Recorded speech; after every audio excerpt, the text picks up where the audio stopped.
वृंदाय तुलसी देव्ये प्रियाय केशवस्य च विष्णुभक्ति प्रदे देवी सत्यवत्ये नमो नमः। वृंदाय तुलसी देव्ये प्रियाय केशव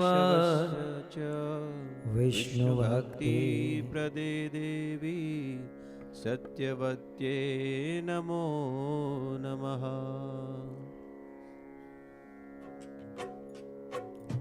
नमो नमः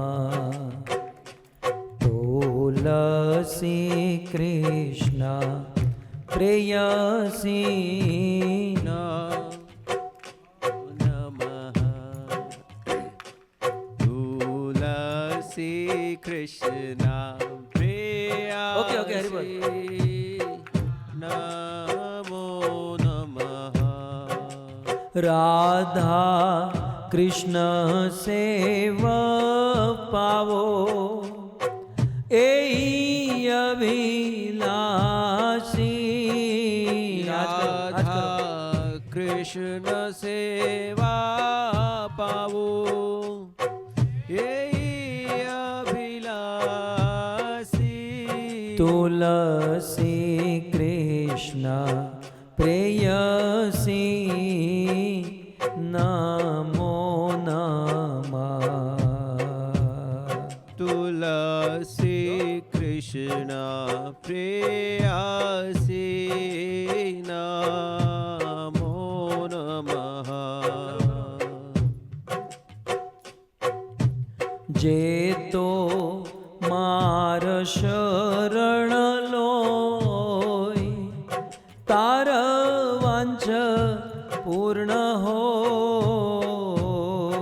ये तो मार शरण लोय तार वांछा पूर्ण होय।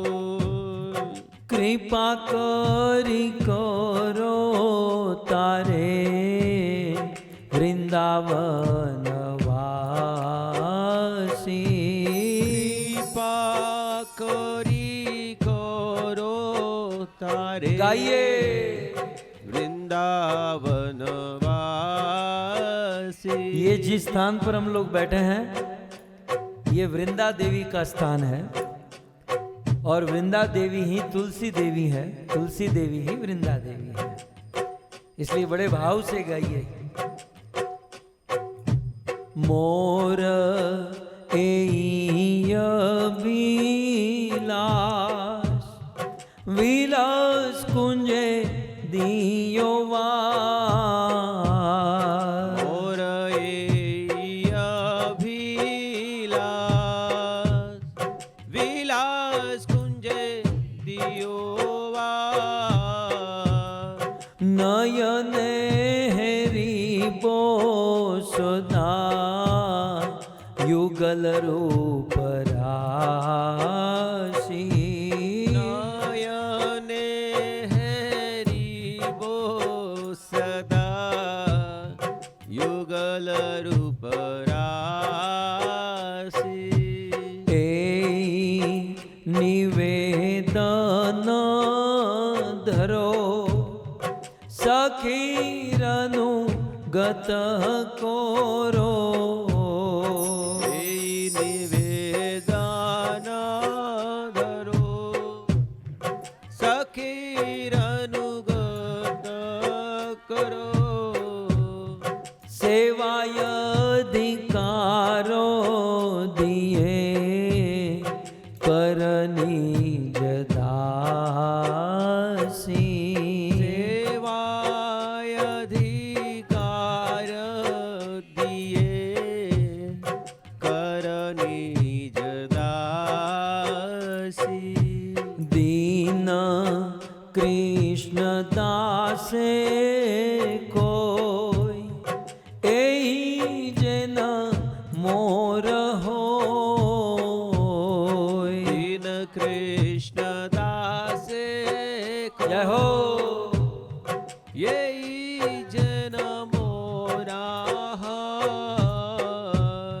श्री राधा राधा गोविंद प्रेमे सदा येन भासि श्री राधा गोविंद प्रेमे सदा येन भासि तुलसी कृष्ण प्रेयसी नमो नमः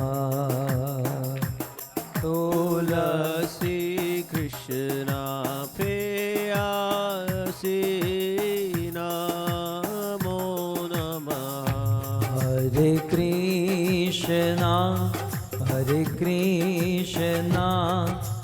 कृष्णा कृष्णा हरे हरे हरे राम राम राम हरे हरे हरे कृष्ण गाइए। हरे कृष्णा कृष्णा कृष्णा हरे हरे हरे राम राम राम हरे हरे हे हरे कृष्णा कृष्णा कृष्णा हरे हरे हरे राम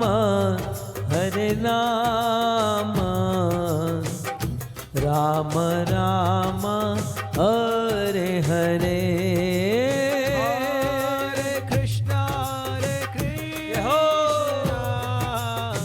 कृष्णा कृष्णा हरे हरे हरे राम राम राम हरे हरे जय तुलसी महारानी जय तुलसी महारानी तुलसी महारानी जय तुलसी महारानी जय तुलसी महारानी जय तुलसी महारानी तुलसी महारानी जय तुलसी महारानी जय वृंदे देवी जय वृंदे देवी जय वृंदे देवी जय वृंदे देवी जय वृंदे देवी वृंदे देवी जय वृंदे देवी जय जय प्रभुपाद प्रभुपाद प्रभुपाद प्रभुपाद जय जय प्रभुपाद प्रभुपाद प्रभुपाद प्रभुपाद निताय गौर हरि बोल हरि बोल हरि बोल हरि बोल निताय गौर हरि बोल हरि बोल हरि बोल हरि बोल श्री वृंदा देवी तुलसी महारानी की श्री वृंदा कुंद की श्री प्रभुपाद की निताय गौर प्रेमानंदे जय जय श्री राधे जय जय श्री राधे जय जय श्री राधे श्याम। हम जिस स्थान पर विचरण कर रहे हैं इन स्थानों पर विचरण करते हुए कथा सुनने की ही महिमा है। आप ठीक समझ रहे हैं, क्योंकि वास्तविक दर्शन जो है कानों से होता है। मैं आपको हमारे गुरुदेव जिसका दर्शन आप हम सबको कल मिला, उनके गुरुदेव जगत गुरु शिल प्रभुपाद इस्कॉन के फाउंडर आचार्य, राइट। मैं उनके जीवन की एक घटना आपको सुनाऊं तो शिल प्रभुपाद फर्स्ट टाइम अपनी फैमिली को लेकर इसी प्रकार आप लोगों की तरह यात्रा में आए। उन दिनों यात्रा किसने काढ़ी थी? काढ़ी समझते ना, निकाली थी तो उस समय यात्रा काढ़ी निकाली थी उनके गुरु भक्ति सिद्धांत सरस्वती ठाकुर ने। ओके। और जब भक्ति सिद्धांत सरस्वती ठाकुर ने यात्रा ऑर्गेनाइज की तो उनके साथ बहुत सारे सन्यासी थे, गृहस्थ थे, ब्रह्मचारी, मतलब सब આપણે પત્તામાં ફૂલી આવે, કાળી આવે, ચોકટ આવે અને બધું આવે ને, હા तो मतलब सब क्वालिटी थी। तो अब शिल प्रभुपाद जी तो उस समय बिजनेस करते थे, बहुत शॉर्ट टाइम था उनके पास, लगभग 10-12 दिन की यात्रा हो चुकी थी और 5-7 दिन यात्रा बाकी थी। तो जब शिल प्रभुपाद अपनी पत्नी बच्चों के साथ, जैसे होता है ना हम लोग यात्रा में आए, कुछ लोग 1 दिन लेट आते हैं, 2 दिन लेट आते हैं, फिर हमको ज्वाइन कर लेते हैं, राइट। तो शिल प्रभुपाद जी लगभग 10 दिन लेट थे, वो 5-7 दिन का प्रोग्राम था उनका। 5-7 दिन का नहीं था, 2-5 दिन का ही था। और प्रभुपाद जी आए और उस समय, जैसे अभी आज हमारी यात्रा बरसाना साइड है, बरसाना नंदगांव साइड, उस समय भक्ति सिद्धांत महाराज की यात्रा कोशी में पहुंची थी। आप जब दिल्ली से यहाँ एंटर किए तो पहले सबसे पहले कोशी गांव आया और फिर तो कोशी में पहुंची थी और यात्रा में ही रुकना होता था। आपका तो अच्छा है, सीधे होटल में घुस जाते हो, हैं, मूड हुआ दूसरे दिन आए ने तो वहीं पर पड़े रहे हैं। यहाँ तो आपके फुल फैसिलिटी है, हैं? પણ આ ગુજરાતીઓ થોડી હોટલમાં રહે, વસૂલ કરવા પછી જે થાય તે, हैं? પેટ બગડે, શરીર બગડે, આપણા વસૂલ થવા જોઈએ। खैर मैं ये सारी मजाक कर रहा हूँ, मुझे कोई सीरियस मत लेना, वैसे कोई लेता ही नहीं है, नहीं तो તમે સાધુઓ ન થઈ ગયા હોત, कितने सालों से मुझे सुन रहे हैं। सो हाँ, भक्ति सिद्धांत महाराज जब यात्रा निकाले थे तो जैसे अभी हम लोग यहाँ पहुँचे, फिर आगे गए, फिर जहाँ पर पहुँचे वहीं पर सोना है, वहीं पर खाना पीना, वहीं पर भट्ठी बनाकर भोजन बनाना, वहीं सो जाना, कहीं कहीं टेंट में रह लेना, फिर यात्रा आगे बढ़ो, ऐसे करते होता था। हम लोग कभी करेंगे ऐसा? जावा दो ना, जावा दो, मोटा जो है ऐसे करवा जेवा। आप लोग तैयार हो तो हम लोग ऑर्गेनाइज करने को तैयार हैं। कैंपिंग यात्रा, हाँ कैंपिंग। પણ અહીંયા તમારે ગાડલું ઓઢવાનું બરોબર નથી હોતું ને કમ્પ્લેન્ટ કરો અને એમાં પછી કેમ્પિંગ તમે કરો। खैर कर सकते हैं, एक्चुअली इसमें दोष किसी का नहीं है, कुछ नहीं है। हम लोग जिस स्टैंडर्ड ऑफ लिविंग में चले गए हैं तो नीचे उतरना थोड़ा सा कठिन हो जाता है। प्रैक्टिस किया जाए तो सब पॉसिबल है, फिर तो यहाँ भी नींद आ जाए, ये सब अभ्यास के ऊपर डिपेंड होता है, राइट। खैर सो मैं ये कह रहा था, यात्रा कोशी में पहुँची, शिल प्रभुपाद जी आए और तो रास्ते से ही फ़ोन करके जान लिया कि भाई यात्रा कहाँ पर है। बोले यात्रा कोशी पहुँची है, तो शिल प्रभुपाद जी अपनी पत्नी बच्चों सबको लेकर सीधे ही कोशी में पहुँच गए और ज्वाइन कर लिए। अब जब जिस दिन शिल प्रभुपाद जी ज्वाइन किए उस दिन गुरु जी, उनके गुरु भक्ति सिद्धांत सरस्वती ठाकुर की तबीयत बिगड़ गई सुबह सुबह, हैं। जैसे एग्जाम्पल तो मैं नहीं दे सकता, लेकिन आप समझ सकते हैं कि मैं ऐसा कहूँ, ऐसा होगा नहीं है? लेकिन ऐसा कहूँ कि भाई कल ऐसा कहूँ कि भाई मेरी तबीयत ठीक नहीं है, जिसको यात्रा में जाना है बस में जाओ और मैं यहाँ हरे कृष्णा ऑर्चिड में ही कथा करूँगा। अब डिसीजन लेना मुश्किल हो जाएगा ना कि यहाँ कथा सुने कि ये बाहर बस में बैठकर घूमने जाए। ऐसी सिचुएशन प्रभुपाद जी को हुई कि जब प्रभुपाद जी पहुँचे तो अनाउंसमेंट हुआ कि गुरुजी बीमार है, सो गुरुजी ये दर्शन में नहीं जा सकते, लेकिन उनका ये कमिटमेंट है कि आज जितने दर्शन हैं उसकी कथा वो यहाँ बैठकर करेंगे। तो जिनको दर्शन में जाना है दर्शन में चले जाओ, जिनको यहाँ गुरुजी के पास बैठकर कथा सुननी है कथा सुनो। तब क्या हुआ, 80-90% लोग दर्शन में चले गए।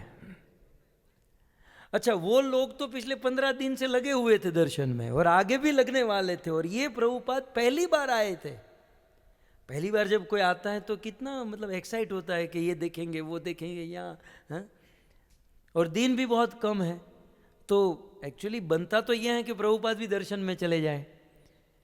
लेकिन उन्होंने क्या डिसीजन लिया कि गुरुजी यदि यहाँ बैठकर कथा सुना रहे हैं, अब गुरुजी तो कलकत्ता में भी कथा, ये कलकत्ता से आए थे, अब गुरुजी तो कलकत्ता में भी कथा सुनाते थे, बोले यहाँ बैठकर अब मैं बाहर दर्शन करने जाऊं, और नहीं गए तो फिर चूक गए, फिर वो दोबारा होने वाला नहीं था। तो इन्होंने डिसीजन ये लिया कि ये लोग भले दर्शन करने जाए, मैं मेरे गुरुजी के चरणों में बैठकर कथा सुनूंगा। शिल प्रभुपाद जी अपनी कलम से लिखते हैं कि मैं पहली बार गुरुजी को मिला और उनके चरणों में बैठकर कथा सुना, और निरंतर मैं कथा सुना, और वहाँ गुरुजी के चरणों में बैठकर ही कानों से मैंने दर्शन कर लिया। फिर तो आगे चलकर मैंने फिर गौड़ीय मठ था ना, मैंने बहुत सेवा की, डोनेशन लाया, डोनरों को दिया। लेकिन जब आगे चलकर समय आया तो मेरे गुरु जी ने मुझे ब्राह्मण दीक्षा भी दे दी, हरिनाम दीक्षा, 2 दीक्षा एक साथ में दे दी। जनरली ऐसा नहीं होता, एक ही दीक्षा होती है, बाद में कुछ समय के बाद दूसरी दीक्षा। लेकिन मेरे गुरु जी ने मुझे दोनों दीक्षा एक साथ दे दी। क्यों?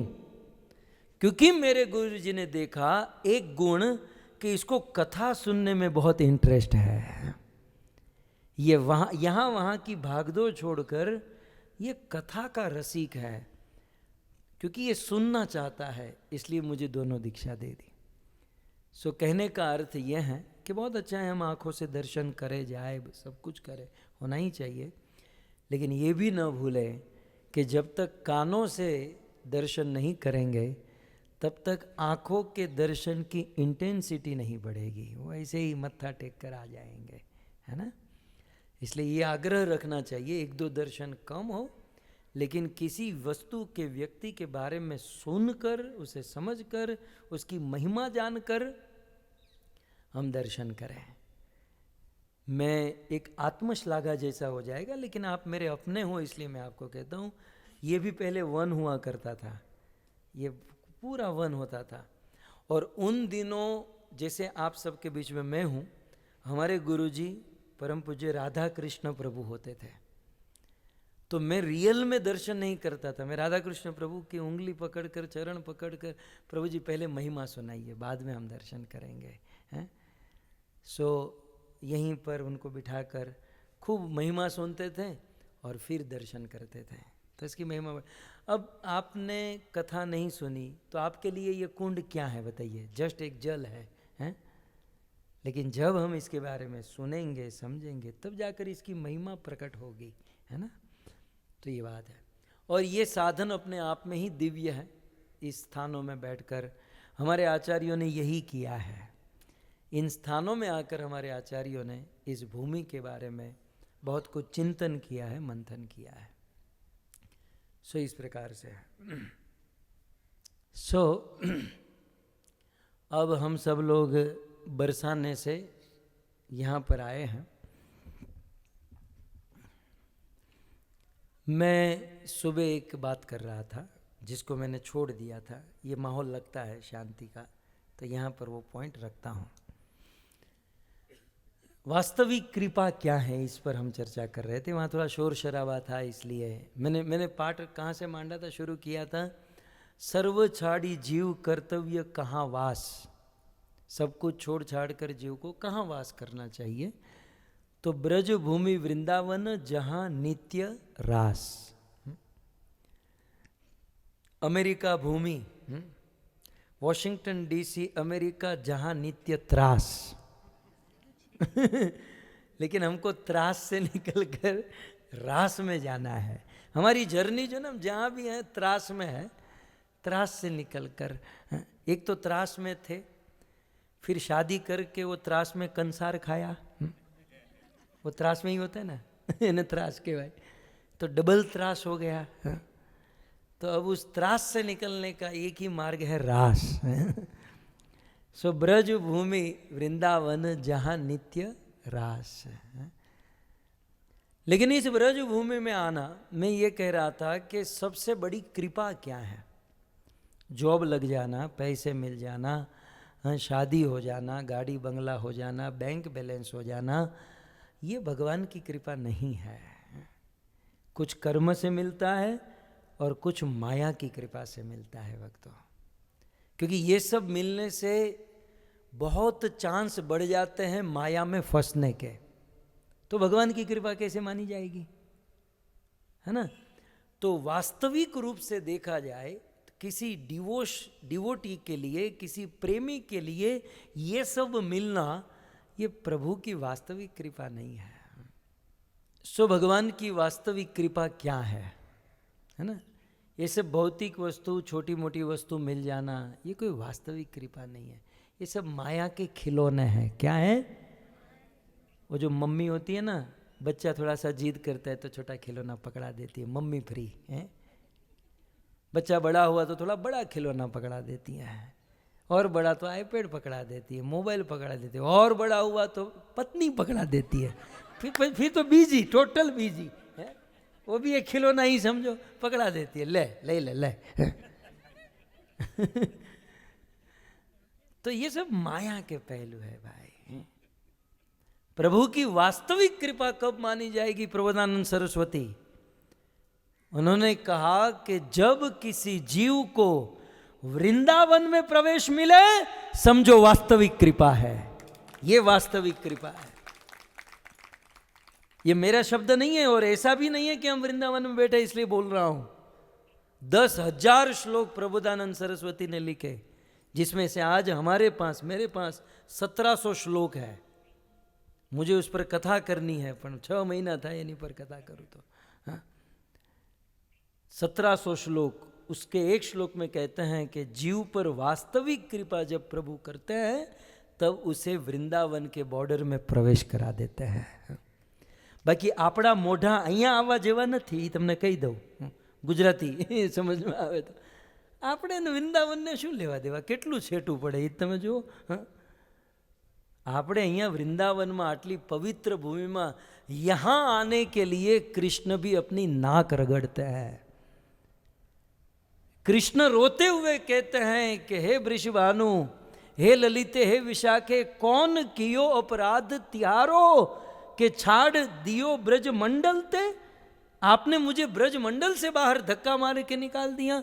मैंने आपका ऐसा कौन सा अपराध किया? मुझे और कोई भी दंड दे देती, मैं जेल लेता, मैं सहन कर लेता, लेकिन मुझे ब्रज मंडल से बाहर निकाल दिया। स्वयं भगवान भी यहाँ के लिए नाक रगड़ते हैं, और हम जैसे जीव को उस ब्रज में एंट्री मिली, इससे बड़ी कृपा और कोई नहीं हो सकती, और कोई नहीं हो सकती। ये सबसे बड़ी कृपा है। पर આપણે શું થાય ખબર ને, कृपा पचे नहीं। किसी को आप इजीली कुछ दे देते हो ना, तो फिर उसकी वैल्यू कहाँ करते हैं लोग। आपको एक बहुत अच्छा बीज मिला, अब आपके पास 2 ऑप्शन है, या तो इजीली मिल गया तो उसे फेंक दो या तोड़ दो, और यदि आप उसको, उसकी वैल्यू है तो उसे संजो कर रखो, भूमि में डालो, सिंचन करो, और उस एक बीज का वृक्ष प्रकटा दो। वो तो हमारे ऊपर डिपेंड है। सो ईश्वर की जब वास्तविक कृपा होती है, तब ब्रज में प्रवेश मिलता है। प्रवेश है भाई, क्या मिलता है? अब जस्ट प्रवेश मिला है। केवल प्रवेश से काम बनेगा नहीं ना, टिकना भी तो है। टिकना भी तो है। तो भगवान की जिस पर कृपा होती है, उसे ब्रज में प्रवेश मिलता है, लेकिन हमारा लक्ष्य है ब्रज में टिकना, ब्रज में वास करना। इस ब्रज में वास करना, ब्रज माने स्वयं श्रीमती राधा रानी का घर। स्वयं भगवान इस ब्रज को छोड़कर कभी नहीं जाते। वृंदावनम परित्यज्यम पादम एकम न गच्छति, प्रभु कभी नहीं छोड़ते। तो भगवान के निकट वास करना ये कोई मामूली बात है? तो मान लो प्रवेश तो मिल गया, लेकिन हम अभी हमें क्या साधना, क्या मेहनत करनी है? यहां नित्यवास मिल जाए। और नित्यवास कैसे मिलेगा? एक एग्जाम्पल दूं। कोई बड़ा आदमी है, आपका बाइडेन हो, हमारा मोदी हो, तमारो बाइडेन मारो मोदी, तो एम ज थयुं ने। હે તમે અમેરિકન છો, તમારા મોદી નો કહેવાય, બધું સારું સારું તમારું એમ।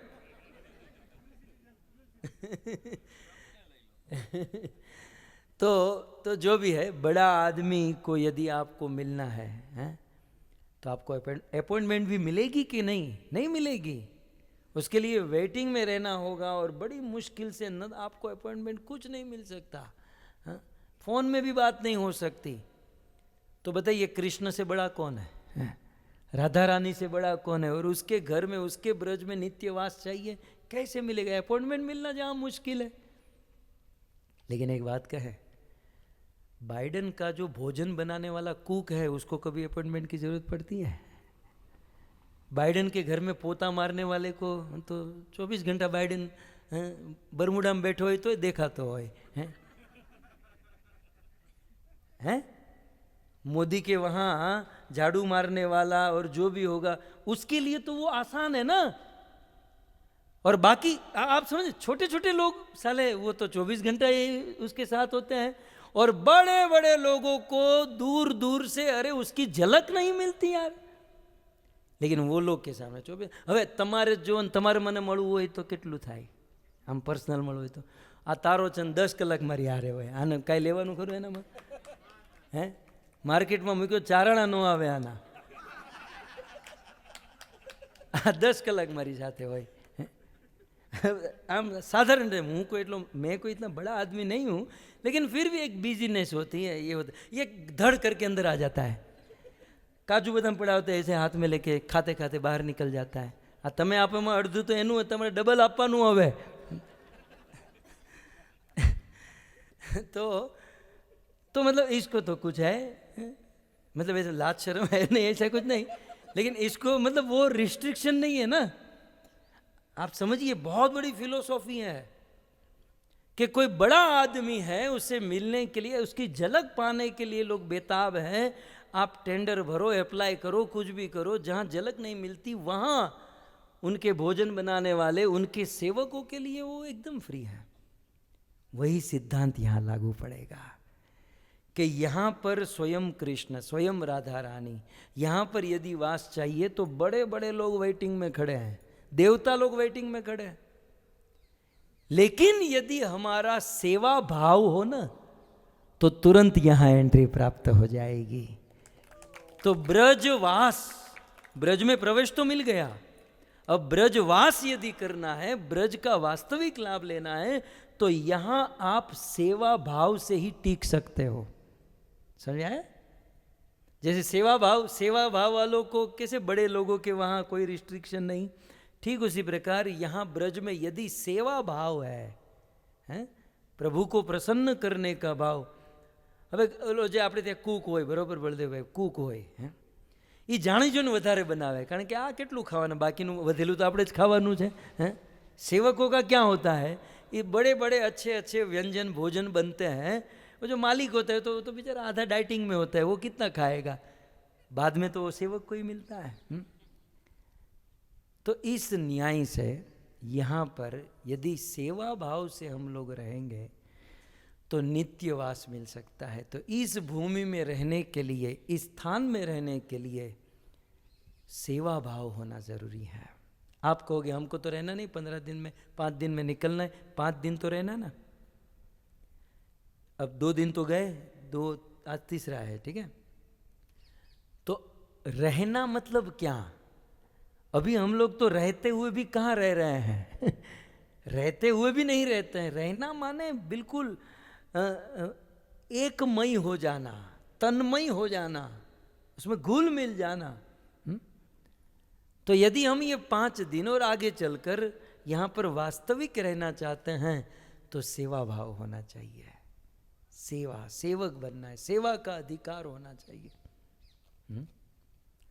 लेकिन सेवा में भी तो कैसे हमको लगाएंगे भगवान की सेवा में कैसे? मान लो मोदी के वहाँ मुझे पोता मारना है, मारे तो मारवा ज न होय, पण ताराचंदने मारવું છે, હાલો તારાચંદ એમ કહે કે મને ત્યાં આપણે સેવામાં તમારી હવે હું થાકી ગયો છું, મને એની સેવામાં લગાડો, તો એને થોડી કોઈ નોકરી આપવાનું છે? मुझे बताओ। वहाँ तो लाइन में लोग खड़े रहते हैं ना, वो तो टेंडर भरते हैं, हमको कॉन्ट्रैक्ट मिल जाए, ये मिल जाए, सेवा मिल जाए, तो कैसे मिलेगा? तो अब पूरी लिंक समझ लीजिए। सबसे बड़ी कृपा है वृंदावन में प्रवेश मिलना, ओके। लेकिन केवल प्रवेश से होगा नहीं, यहाँ नित्यवास चाहिए। तो नित्यवास करने के लिए सेवा भाव लाना पड़ेगा, बाकी तो हमारा चांस यहाँ नहीं लगेगा। हाँ? तो सेवा भाव लाने के लिए क्या करना पड़ेगा? श्रीमती राधा रानी के चरणों में जाना पड़ेगा। हाँ?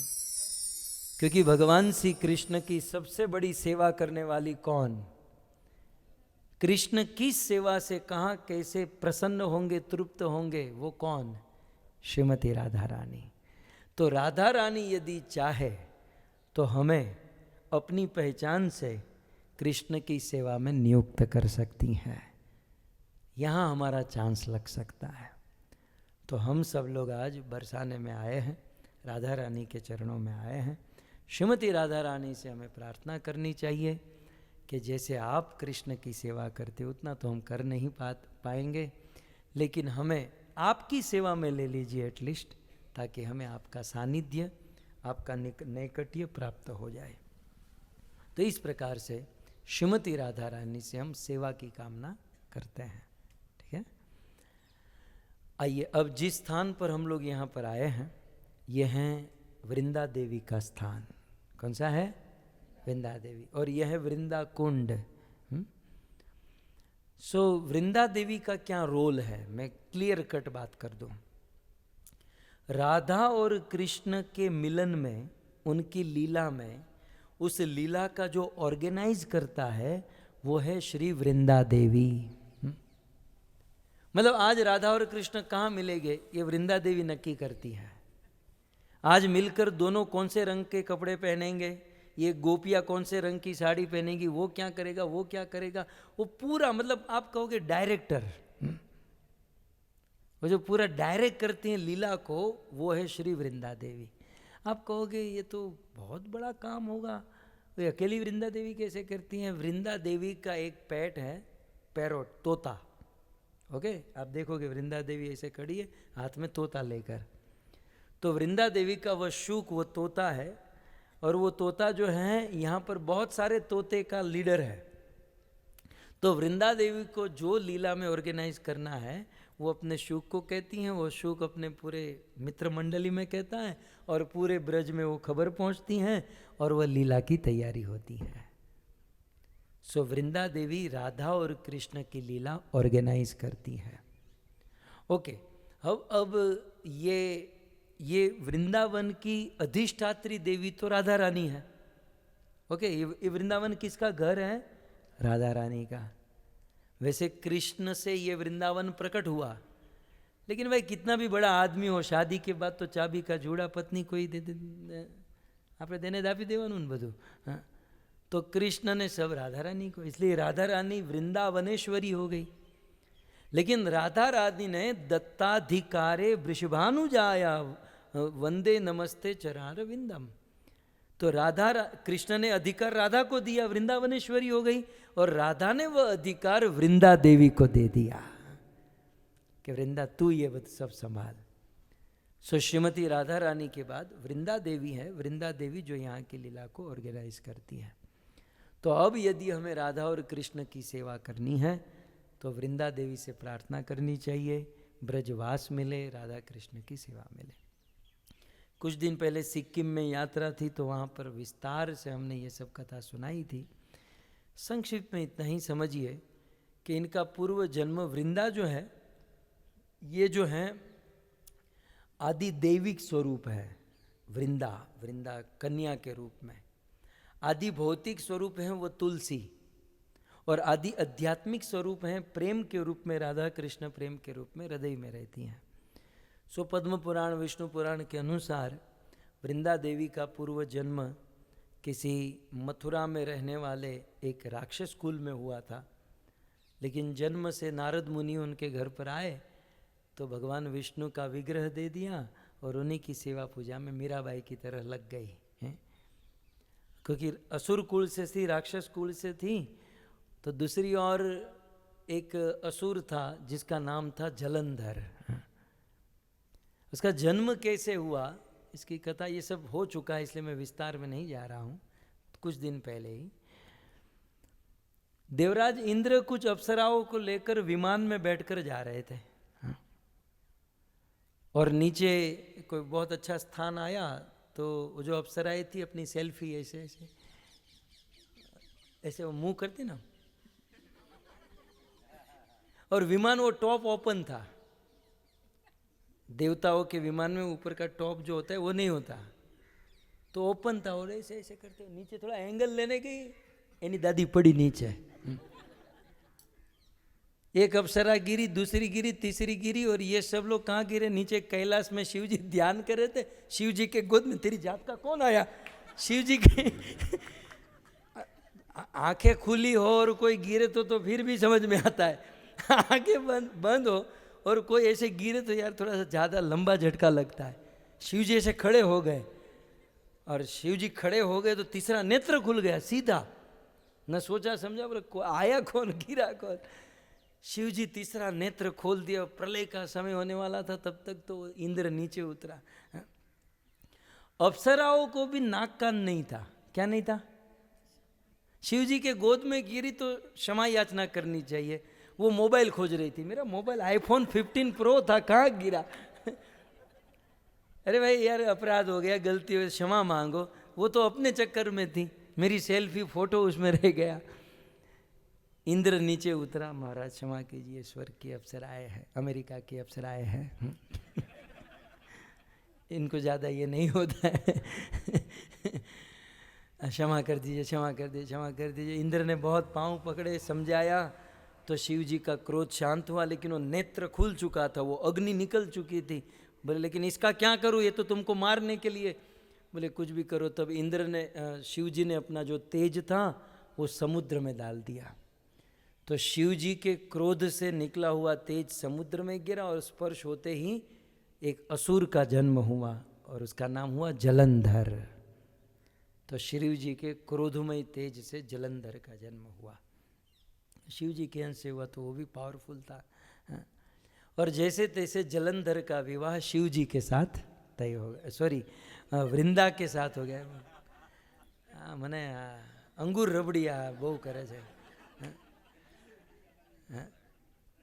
तो जलंधर का આમ જલંધર का વિવાહ શિવજી के साथ થાય ને, પણ અમેરિકા વાળે તો એ બધું ચાલુ કર્યું છે હવે। આ બધું છોકરા છોકરા વાળું ચાલુ થયું। આ અમારું ભારતમાં તમે ગોહો મોકલો તમે ત્યાંથી। खैर, तो जलंधर का विवाह वृंदा के साथ हुआ, और वृंदा तो पतिव्रता नारी थी, प्रभु की सेवा में थी। वृंदा के पतिव्रता बल से जलंधर का बल बढ़ रहा था, देवताओं को हराते गया, और सब सारी कथाएं हैं। शिव जी को भी परास्त कर दिया। शिव आदि देवता भगवान विष्णु के पास गए, कहा प्रभु कुछ कीजिए। भगवान ने कहा लेकिन वो इतना पावरफुल कैसे? बोले उसकी पत्नी वृंदा आपकी सेवा, आपकी भक्ति करती है, पतिव्रता नारी है, उसका पतिव्रत धर्म तोड़ो तो वो मर सकता है। बोले है असुर, लेकिन धर्म की आड़ ले रहा है, तो यदि कोई पाप धर्म की आड़ लेता है तो उसके धर्म को तोड़ना चाहिए। गंगा जल से यदि कोई शराब बनाकर पिए तो पीना चाहिए। ये तो यही हुआ ना, धर्म की आड़ में पाप हुआ ना। सो भगवान ने कहा कि आप जलंधर को युद्ध के लिए बुलाओ, मैं वृंदा के पास जाता हूँ। भगवान विष्णु ने जलंधर का रूप लिया, और यहाँ जलंधर देवताओं के साथ युद्ध करने गया, वृंदा सेवा में बैठ गई। कुछ देर के बाद भगवान विष्णु जलंधर का रूप लेकर वृंदा के पास आए। वृंदा ने कहा पतिदेव आप तो युद्ध में गए थे। बोले युद्ध कैंसिल हो गया, चुनाव का रिजल्ट आ गया। जो वृंदा और भगवान जलंधर के रूप में थे, साथ में थे, और यहाँ पतिव्रता धर्म टूटा तो भगवान शिव ने अपना त्रिशूल जलंधर को मारा, जलंधर का मस्तक कट गया। लेकिन मस्तक कटकर वृंदा के गोद में आकर गिरा, और मरते मरते बोला कि मैं तेरा पति ओरिजिनल मैं हूँ, और इन लोगों ने मार दिया।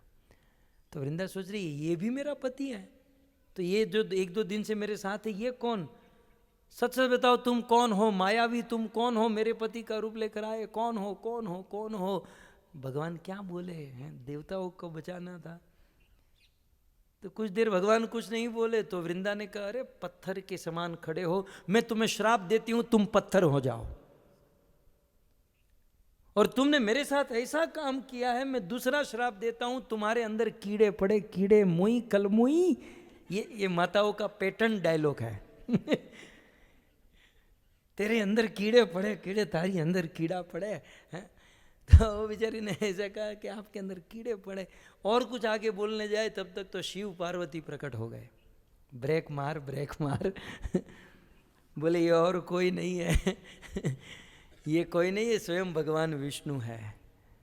तब भगवान विष्णु अपने निज स्वरूप में प्रकट हुए। तब वृंदा के हृदय में बड़ा कष्ट हुआ, मुझे क्षमा कर दीजिए, अरे मैंने तो जीवन भर आपकी भक्ति की और मैंने आपको ही श्राप दे दिया। भगवान विष्णु ने कहा चिंता मत करो, ये जो भी हो रहा है मेरी इच्छा से हो रहा है। बोले लेकिन मैंने आपको श्राप दिया। बोले कोई बात नहीं, आपका श्राप शिरोधार्य है। मेरे भक्त ने जो कहा न मैं भक्ता प्रणश्यति, मैं मेरे भक्त को कभी गलत थोड़ी कह सकता हूं। आपने कहा ना कि मैं पत्थर बनूंगा, कोई बात नहीं, मैं पत्थर शालिग्राम के रूप में पत्थर बनूंगा, तुमने कहा है। और मेरे अंदर कीड़े पड़े तो जरूर मेरे अंदर कीड़े पड़ेंगे, और वो कीड़े मुझे सुंदर मेरे अंदर निशान बनाएंगे, चिन्ह बनाएंगे, और जिसके अंदर चिन्ह होते हैं वही शालिग्राम होते हैं। तो ये दोनों श्राप शालिग्राम के द्वारा। और तुम अगले जन्म में तुलसी बनोगी। तुमने जीवन भर मेरी सेवा भक्ति की है, तो तुम्हारा वृंदा, तुम्हारा अगला जन्म तुलसी के रूप में होगा, और मेरे साथ तुम्हारा विवाह होगा, तुलसी शालिग्राम विवाह होगा। सही इस प्रकार से श्री वृंदा का पूर्व जन्म और फिर तुलसी जी के रूप में। सो वृंदा जी भगवान की लीला में जीवंत यदि हमारे साथ कोई है तो वो है तुलसी। मैं आपको कहूँ नंद बाबा हमारे साथ हैं? नहीं। यशोदा, श्रीदाम, सुदाम, कृष्ण, राधा, कोई नहीं। ऐसे जीवंत सांस लेने वाला तत्व जो भगवान के साथ था, वो हमारे साथ यदि कोई है, मतलब हमारी और भगवान की जो बीच में कड़ी है, जोड़ने वाला कोई जीवंत तत्व है, तो वह है तुलसी महारानी। भगवान की सर्व लीला की साक्षी है श्री तुलसी महारानी। तुलसी महारानी जिसके विषय में रामायण में हनुमान जी सुंदर कांड आप सब जानते हैं।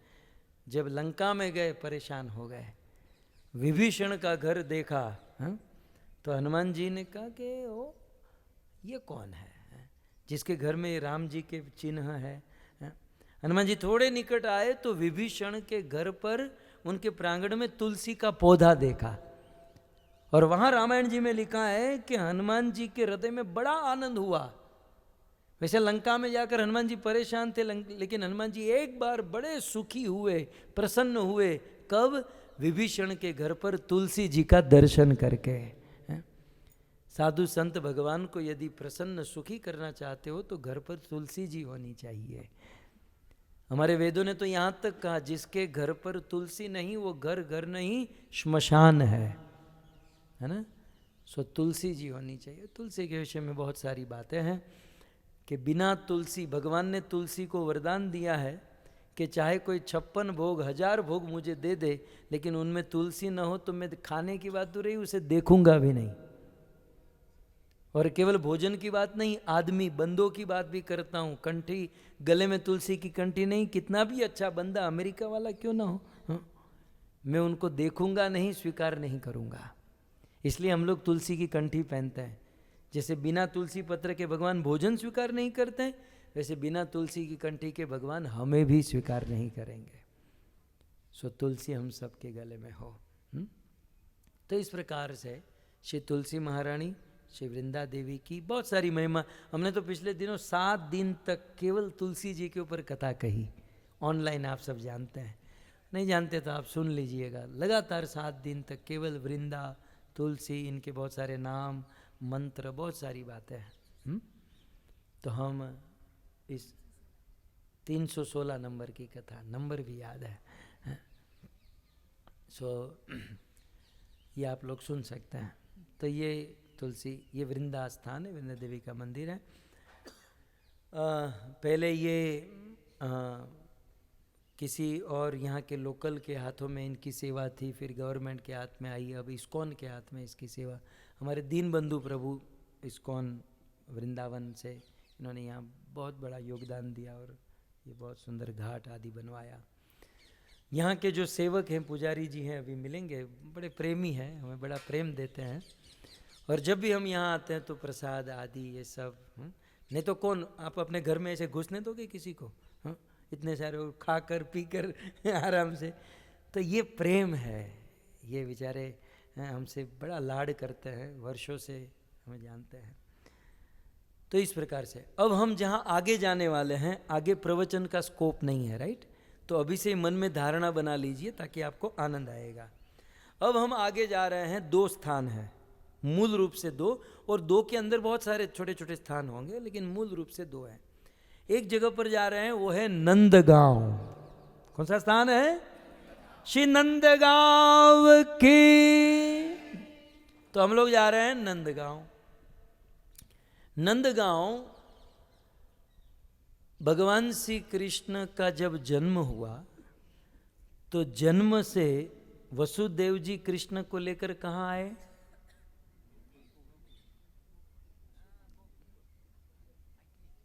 तो नंदगांव में शू थी है ना?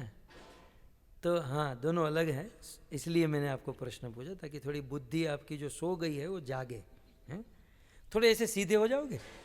हरे कृष्णा कृष्णा कृष्णा हरे हरे राम। પ્રભુજી આપણે તમે એમ જ રહેજો, પણ મારે તમારી થોડી કથા કરી દઉં. પ્રભુજી જ્યારે બેઠા ને કથા ચાલુ થઈ ત્યારે આમ હતા, પછી આટલા આમ થયા, અડધો કલાકે આમ થયા, 45 મિનિટે આમ થઈ ગયા, હવે હજી 15 મિનિટ પછી આવ જો ઓલા પણ મોજ છે, આનંદ है, चिंता मत करो. यहाँ तो ब्रज में तो एम ज हो ने.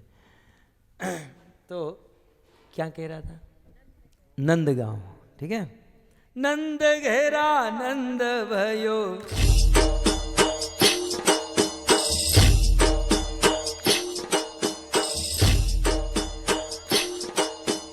जय कन्हैया लाल की हो, जय कन्हैया लाल की, जय कन्हैया लाल की हो, जय कन्हैया लाल की.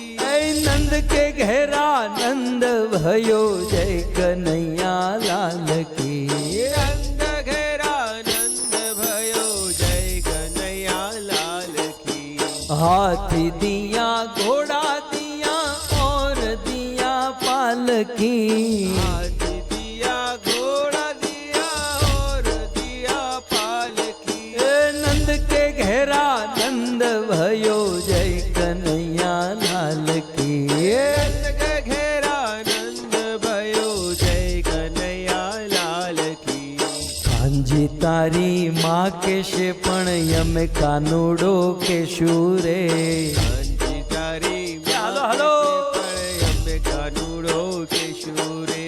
बेटलू केता नहीं, बैठली बैठली रमो, बैठली रमो, आम आम आम आम करो, आम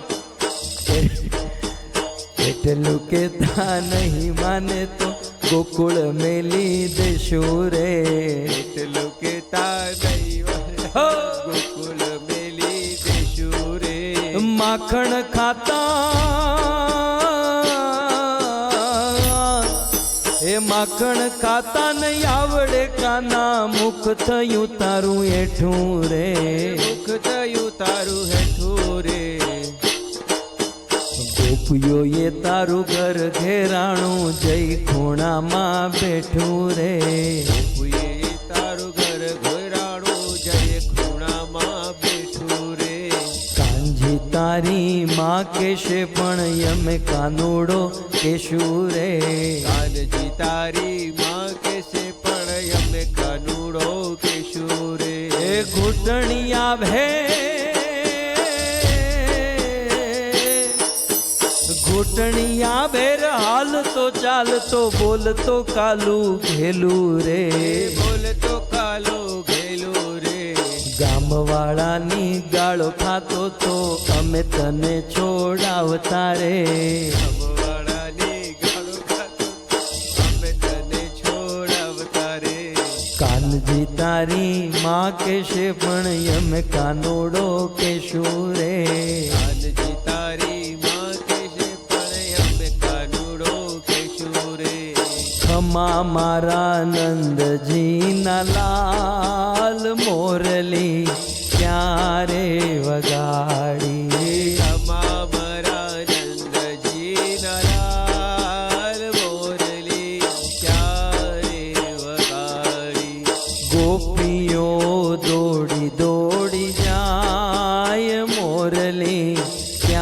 ક્યારે વગાડી. ગોપીઓ દોડી દોડી જાય, મોરલી ક્યારે વગાડી. क्षमा कीजिए, आपके भाव को मैंने रोका. ભાવ કાંઈ નહોતો, ઓલા જે અંગુર રબડીના જે ઓલા હતા ને એ ઊંચા આવતા હતા, ગળે આવતા હતા, સેટલ થઈ જાય થોડુંક નાચે તો.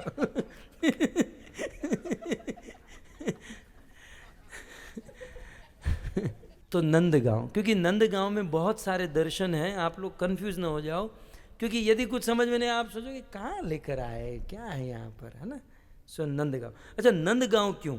जब कृष्ण का जन्म हुआ तो कृष्ण का जन्म होते ही वसुदेव जी नंदगांव नहीं लाए थे, गोकुल में लेकर आए थे. गोकुल अलग है. आधा जीवन बीत गया, मैं देखता हूँ कुछ लोग को भगवत गीता और भागवत में फर्क ही नहीं पड़ा. આપણે એમ કે ને ભાગવત લાવજો, ભગવદ્ ગીતા લાવી ના આપે. ભગવદ્ ગીતા લે તો ભાગવત અને ગીતામાં હજી અડધાને આમ ટપવો જ નથી પડ્યો. तो वैसे ही कुछ को ये गोकुल और नंदगांव में अभी आधा पता नहीं चला है. तो समझिए दोनों अलग चीज़ हैं. कृष्ण का जब जन्म हुआ तब उनको गोकुल में लाया गया. कृष्ण गोकुल में रहे, गोकुल में पूतना का वध किया, मोक्ष किया, शक्टासुर को मारा, तृणावर्त को मारा, और फिर कृष्ण को उखल से बांधा. वो सब गोकुल में हुआ. और उखल से बांधा और कृष्ण ने वो जब दोनों पेड़ गिराए तब सब ने मीटिंग की कि यार यहाँ लफड़ा बहुत ज़्यादा है. रोज उठकर कोई असुर आ जाता है, पेड़ गिर जाते हैं, मतलब यहाँ कृष्ण के ऊपर यहाँ बहुत आतंक है. सारे ब्रजवासी मिलकर मीटिंग किए तो क्या करे क्या करे. बोले वैसे भी यहाँ घास भी खत्म हो गई है, यहाँ सब कुछ ये हो गया है, एक काम करते हैं हम लोग गोकुल से नंदगांव मूव हो जाते हैं. श्रीमद् भागवत में अनेक अध्यायों में ये कथा है कि सारा ब्रज फिर गोकुल से नंदगांव आ गया. सो गोकुल छोड़कर नंदगांव, लगभग कृष्ण 5 साल के होंगे तब गोकुल से नंदगांव यहाँ पर रहने को आए हैं. तो पहले 5 साल पहले की जो लीला थी वो गोकुल में, और उसके बाद वाली लीला नंदगांव में हुई. ठीक है. तो गौचारण लीला वो कोई वहाँ पर नहीं हुई, सब यहीं पर हुआ. अच्छा, तो यहाँ पर अब यहाँ पर एक स्थान है आसेश्वर महादेव, आशीष देने वाले आसेश्वर महादेव. जैसे ही आप नंद भवन में प्रवेश करोगे, मतलब ऊपर, तो लेफ्ट हैंड साइड पर छोटा सा शिव जी का मंदिर होगा, आसेश्वर महादेव जिसको कहते हैं. ये उस लीला की याद कराता है.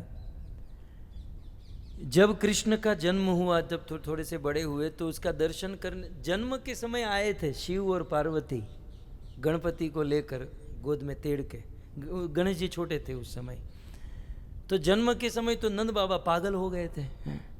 इतने पागल होता है ना. आप भी सब लोग गृहस्थ हो, आपके घर पर जब कोई बेटे या किसी बेटी का जन्म होता है तो बाप कितना खुश होता है.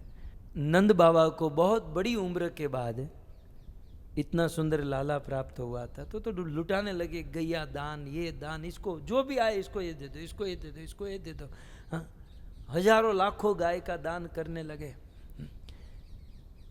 तो पार्वती, शिव जी पार्वती को कहते, पार्वती मेरा बूढ़ा बैल तू संभाल के रखना, ये नंद बाबा गाय के साथ मेरा नंदी भी दान न कर दे.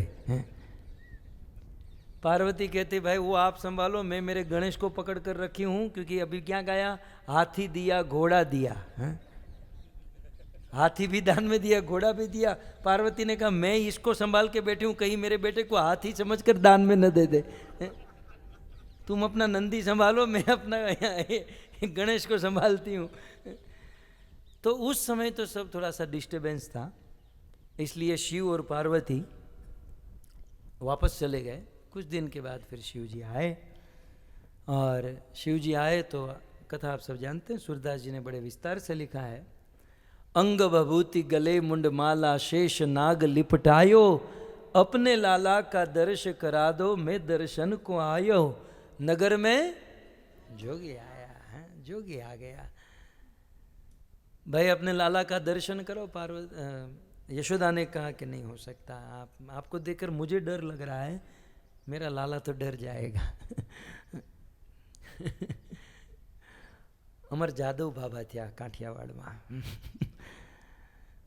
એક હા ગઢેરા કોણ બોલ્યું? હા નક્કી ભાવનગરના છે આ।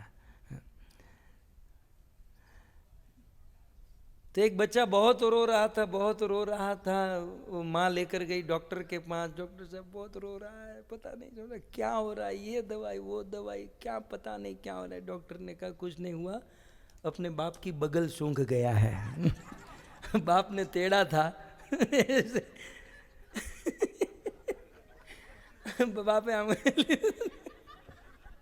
आ जादव बाबा नो काठियावाड़ी डायलॉग है। तो मतलब आपको देखकर तो मैं डर रही हूँ। मेरा बेटा बेचारा जीवन भर रोता रहेगा आपको देखकर। रहने दो महाराज। फिर शिव जी बेचारे निराश होकर चले गए। कदम खंडी ना शिव जी जहाँ पर बैठे हैं, शिव जी का मंदिर है।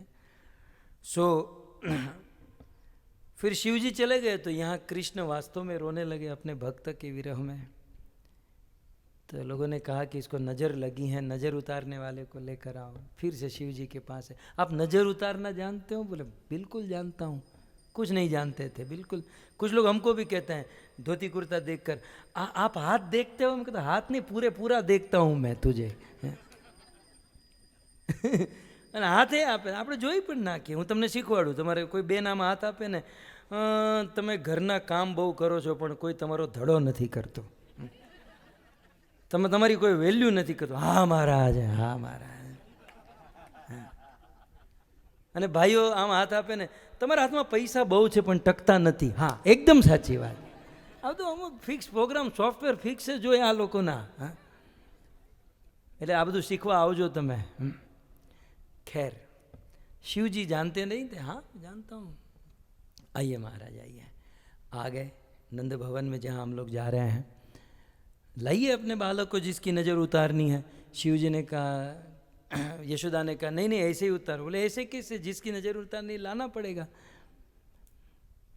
गोपियों ने कहा माँ दे दो ना जल्दी, वो रोना बंद होगा, उसकी नज़र उतरेगी। कृष्ण को लेकर, कृष्ण तो शिव जी के विरह में रो रहे थे। हैं? जैसे ही शिव जी को देखा तो खिलखिलाकर हंसने लगे। हैं? देखा मैया चमत्कार अपना, देखा चमत्कार कि ऐसे ही उतार दिया मैंने नज़र। हैं? और अब जीवन भर आप अपने बेटे को इतना खुश देखना चाहती हो, कौन माँ नहीं चाहेगी? तो माँ मेरे जटा में मेरी जटा में एक ऐसी जड़ी बूटी है, यदि अपने बेटे के चरण को स्पर्श करा दोगी तो आपका बेटा जीवन भर तक प्रसन्न इसी प्रकार हंसता रहेगा। गोपी के हाथ में कन्हैया था। यशोदा ने जल्दी कन्हैया को उठाया और कृष्ण के चरण शिव जी के मस्तक पर ऐसे लगा दिए। और जैसे ही शिव जी के मस्तक पर चरण लगाए, शिव जी मन में सोचने लगे कि इस चरणों से गंगा निकली और कहीं दूर दूर तक गंगा का जल मेरे मस्तक पर आया, मैं गंगाधर बना, तीनों लोक में अमर हो गया। और आज वह साक्षात प्रभु के चरण मेरे मस्तक में आए हैं, मैं तो धन्याति धन्य हो गया। शिव जी नाचने लगे। कैसे?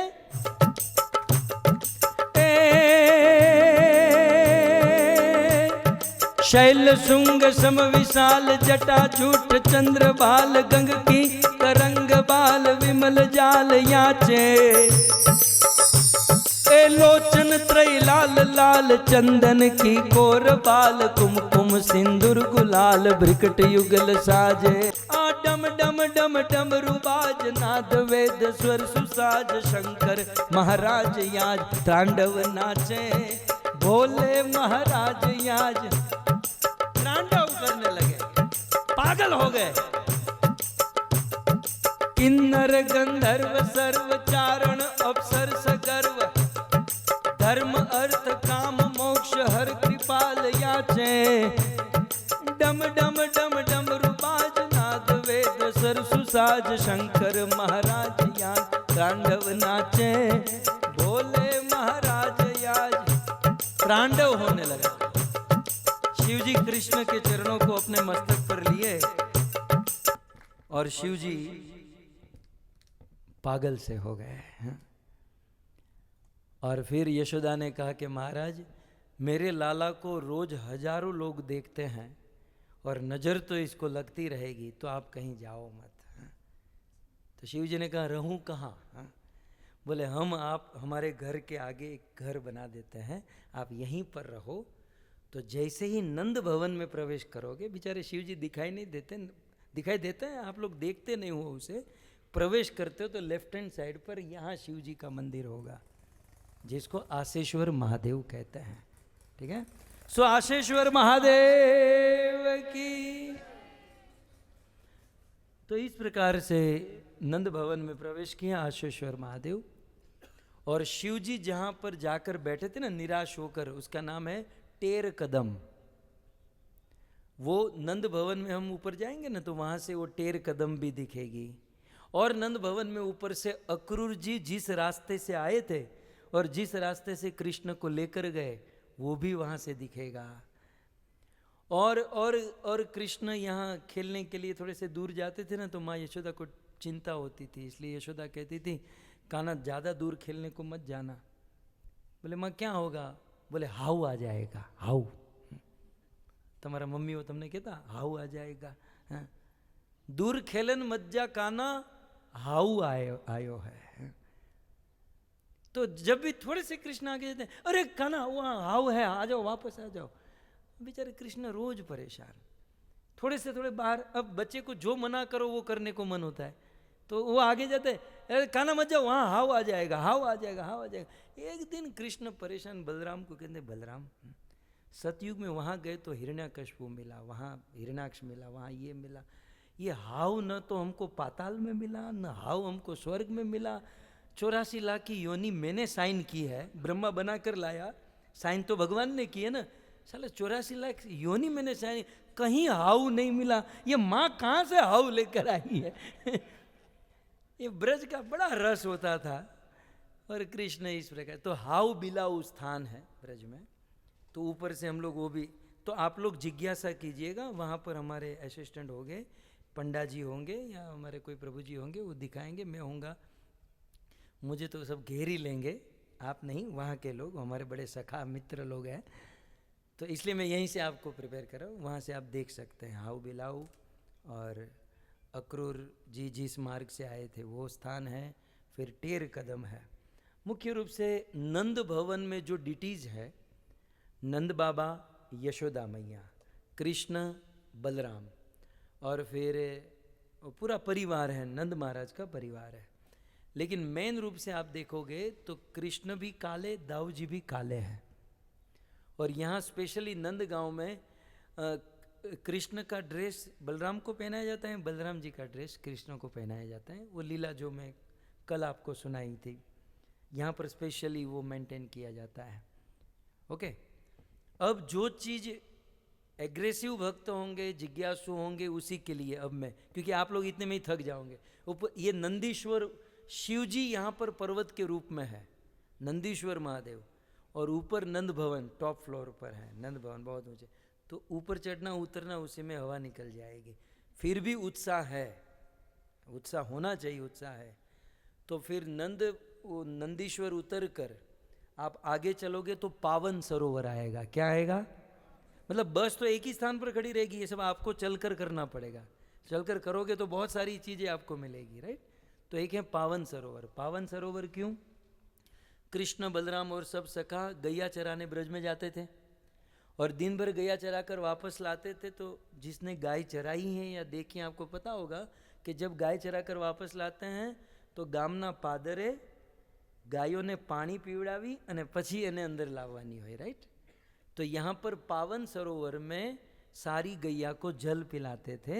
गैया जल पीती थी, कृष्ण भी जल पीते थे गैया के साथ, है? तो वो है पावन सरोवर, जहाँ पर गैया पानी पीकर फिर गौशाला के अंदर चली जाती थी। ओके, और उससे थोड़ा आपकी बस जहाँ खड़ी होगी उसी के सामने होगा, लेकिन ये आपको जिज्ञासा करनी पड़ेगी। अमित नारायण प्रभु जो भी हमारे बस के हैं पूछो तो दिखाएंगे, फिर चलना पड़ेगा, एक्स्ट्राज चलने में आएगा। रूप गोस्वामी की भजन कुटीर और विश्वनाथ चक्र ठाकुर की भजन कुटीर, छोटा सा स्थान है, मंदिर है, थोड़ा सा अभी बन गया है।